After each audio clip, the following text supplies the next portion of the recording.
ప్రేక్షకులందరికీ నమస్కారం. ఇదిగో మేమైతే మందు కొడుతున్నాం. ఇస్తే మన పొలాన్ని ఒక్క మడికే అండి బాగా అది జింకు రోగమా ఏమో వచ్చింది. అసలు ఫస్ట్ నుంచి కూడా ఆ మడి ఎంత ఎర్రగా ఉంది. ఆ మడి కోసం అయితే చాలా తిప్పలు పడి ఇప్పటికి 2 సార్లు కొట్టినాం. మళ్ళీ ఇది ఒకసారి అయితే కొడుతున్నాం. చూస్తూ పొలం అయితే వదిలిపెట్టలేం కదా, అందుకోసం అయితే మళ్ళీ ఈసారన్నా కొట్టి చూద్దాం కోలుకుంటుందేమో అని చెప్పేసి ఆ మడి వరకు అయితే తెచ్చి కొట్టినాం.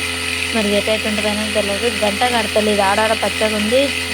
పొలంగానే చచ్చినట్టయింది. మధ్య మధ్యలో వేసినా అయినా కానీ అట్లనే ఉంటుంది.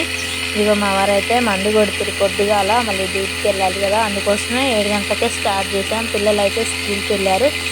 ఈ పని ఆడావిలో ఇప్పుడే గ్యాస్ అయిపోయింది. 2 రోజుల కింద అయితే కట్టెల పొయ్యి మీదనే అయిపోయింది. కట్టెల పొయ్యి మీద అంటే మంచిది, కానీ పిల్లలు ఇక అది ఇది ఆడావిడి ఉంటుంది కదా, ఇంట్లో పని తీరాలంటే గ్యాస్ మీద అయితే కొంచెం తొందర అవుతుంది.